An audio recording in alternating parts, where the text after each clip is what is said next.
soir, dans les titres du JT de ce 28 juin, la colère des agents TCL après l'agression de 7 collègues pour la seule journée d'hier. Les syndicats demandent plus de sécurité. Gros plan sur la SPA qui lance sa campagne contre l'abandon à quelques jours des départs en grandes vacances. Enfin, coup d'envoi aujourd'hui du Jazz à Vienne, une 32e édition qui a débuté ce matin avec un concert destiné aux enfants. 7 contrôleurs agressés, c'est le triste bilan de la journée d'hier pour les agents TCL. Des contrôleurs devenus de plus en plus des cibles selon les syndicats qui demandent une formation pour faire face à ces agressions. Depuis quelques mois, des policiers viennent les soutenir sur certaines lignes. Les précisions d'Emmanuel Lebon. Contrôleur des transports en commun, un métier à risque, c'est un peu le sentiment des agents TCL au lendemain de l'agression de 7 de leurs collègues à Vèze et à Vénissieux. Tous les jours, les 36 équipes déployées sur le terrain doivent faire face à l'agressivité des usagers. Ça arrive de plus en plus souvent, ça devient de plus en plus violent. On ressent un peu le mal-être de la société, ça va un petit peu avec tous les problèmes de société. Donc les personnes ont besoin de trouver des responsables et malheureusement c'est bien souvent les gens qui viennent leur prendre de l'argent qui sont responsables. Il y a un gros manque d'éducation aussi, je pense. Face à l'hostilité grandissante et le climat de peur qui s'installe, les syndicats ont rencontré leur direction hier pour leur faire part de leurs craintes. Nous demandons que l'on nous prenne au sérieux, que la direction nous donne des formations.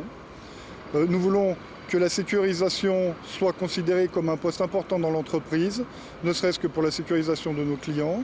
Et dès ce matin, un dispositif spécial a été mis en place pour marquer les esprits. Quand on a une agression de ce type, en fait, l'intérêt c'est de continuer la sécurisation du réseau. Donc ce qu'on a mis en place, c'est des renforts avec les forces de police, de présence, une intensification de l'encadrement sur le terrain et puis des consignes particulières en fait, sur les équipes de contrôle lors des opérations de contrôle et de sécurisation. En début d'après-midi, les contrôleurs ont été confrontés à 2 de leurs 4 agresseurs. Les 2 autres individus n'ont pour le moment pas été arrêtés. Un homme vient d'être interpellé, âgé d'une quarantaine d'années. Il était en possession de 50 000 images à caractère pédopornographique. C'est en apportant son ordinateur en réparation qu'il a été repéré. Il est actuellement placé en garde à vue. Notez que 3 autres personnes ont également été arrêtées pour détention d'images mettant en scène de jeunes enfants. Il s'agit de 3 hommes âgés de 18 à 46 ans, sans lien apparent.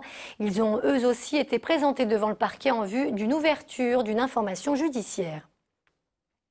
Le festival du film court de Villeurbanne, celui consacré au cinéma francophone de Vaux-en-Velin ou encore À nous de voir à Oullins, autant d'événements qui seraient menacés, c'est en tout cas ce que redoutent les organisateurs. Ces derniers ont appris récemment que toutes les subventions allouées par le département allaient purement et simplement être supprimées cette année, soit 35 000 €. Une décision arbitraire selon les acteurs de la filière qui pourrait avoir selon eux de sérieuses conséquences. Sûrement moins d'invités, moins de films en projection, une communication plus restreinte, puisque voilà, avec des baisses d'environ 10-15% du budget global du festival dû à cette suppression, ils ne pourront pas faire une édition de manière normale. Si demain les institutions publiques se désengagent du terrain, des acteurs qui font du maillage, qui font de l'éducation à l'image, et qu'on préfère effectivement subventionner des événements phares, vitrines, qui sont déjà sur-subventionnés, c'est quoi la politique ? C'est l'ancêtre d'Internet, le Minitel a connu son heure de gloire entre les années 80 et 90, mais depuis une bonne dizaine d'années, rares étaient encore ceux qui continuent à l'utiliser. Et bientôt, il n'y en aura même plus du tout puisque le service de Télétel cessera d'émettre dès samedi. Pour surfer sur cette date clé, un comparateur d'offres Internet a décidé de récupérer votre vieil appareil. Objectif, le recycler. Et nous, après, nous allons les stocker avant de les ramener à la déchetterie. Et à chaque Minitel récupéré, nous allons reverser 1 € à l'association WWF. Sachant qu'on a lancé la campagne en début de semaine, donc voilà, mais elle va perdurer sur tout le mois de juillet, donc on espère quand même en récupérer pas mal. Sachant qu'a priori, il y en a à peu près 300 000 en France, donc on va peut-être en récupérer quelques-uns quand même. Gros plan à présent sur un phénomène qui arrive chaque année avant les départs pour les grandes vacances d'été, la multiplication des abandons des animaux de compagnie, un phénomène qui pourrait bien s'aggraver cette année, les loueurs d'immobilier n'étant plus obligés d'accepter ces mêmes animaux. Les précisions de Benoît d'Autriche. Depuis 15 jours, ces box installés à l'entrée du refuge de Brignais ne désemplissent pas. Tous les matins, le gardien y découvre un ou plusieurs chiens abandonnés par leurs propriétaires. À l'approche des départs en vacances, chaque année, la SPA observe le même phénomène. Et chaque année, elle le répète, les animaux de compagnie ne sont pas jetables. Quand les gens viennent nous abandonner leur animal, ils nous disent rarement que c'est pour partir en vacances. C'est toujours d'autres raisons qui sont avancées, la séparation du couple, les allergies, la méchanceté de l'animal. On a un tout petit pourcentage de gens qui nous disent la vérité. Notre mot d'ordre, c'est toujours le même. N'abandonnez pas vos animaux l'été, vraiment, ça sert à rien. Et réfléchissez avant d'adopter ou avant d'acheter un chien. Sauf que le message ne passe pas vraiment et que cette année, une nouvelle loi n'arrange pas les choses. Depuis le 22 mars, les locations de vacances peuvent en toute légalité interdire les animaux.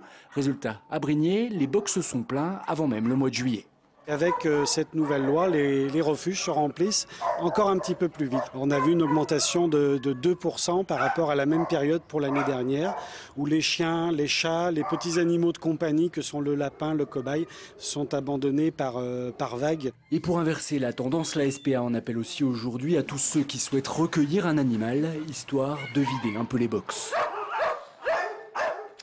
Musique, coup d'envoi aujourd'hui du festival Jazz à Vienne et comme toujours, c'est avec un concert destiné exclusivement aux enfants qu'il a débuté. Ils étaient plus de 5000 ce matin au Théâtre Antique.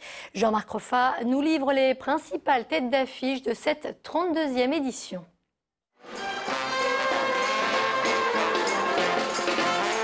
Dès son lever de rideau, le festival fait le plein. La libre adaptation de Pierre Leloup pour bien comprendre le jazz a beaucoup plu aux écoliers. C'était marrant. Je trouve que c'est bien qu'il y ait des artistes qui viennent. Les enfants, aujourd'hui, ce matin, ont entendu à la fois du jazz de la Nouvelle-Orléans, comme du jazz ellingtonien, comme du jazz hip-hop. De son côté, le grand public attend surtout les têtes d'affiche.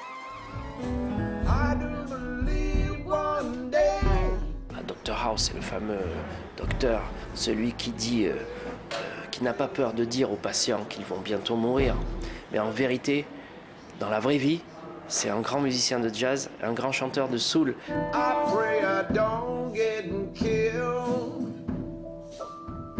En marge du Théâtre Antique, d'autres scènes animent le festival tard dans la nuit, avec une nouveauté cette année. À partir de ce vendredi, c'est du jazz entre midi et 2 en plein centre-ville. C'est sur notre scène de Cybèle, qui est une scène qui joue pendant les 16 jours du festival. Et donc c'est un point de rendez-vous pour déguster à la fois la gastronomie régionale, mais aussi la qualité des artistes régionaux. Des rendez-vous à thème sont très attendus, avec notamment le gospel le dimanche 1er juillet, mais aussi la soirée africaine le 7 juillet avec un certain Manu Dibango. Jazz à Vienne joue jusqu'au 13 juillet. Et sachez que vous pourrez voir sur notre antenne le concert de lancement de cette 32e édition, un concert organisé en commun avec Rhino Jazz, à découvrir en direct ce soir à partir de 20h15. Et plus près de nous, sur la colline de Fourvière, les nuits battent leur plein depuis près d'un mois. Hier soir, affiché même complet pour le concert de Yannick Noah. La personnalité préférée des Français a réussi son pari de faire danser les quelques 5000 personnes présentes. Le chanteur a interprété ses principaux tubes, dont notamment le titre Métis dont on vous propose un petit extrait. Si j'ai besoin de repères, mes racines m'inquiètent. Et c'est la fin de ce JT. Merci de nous avoir suivis. Passez une très bonne soirée sur TLM.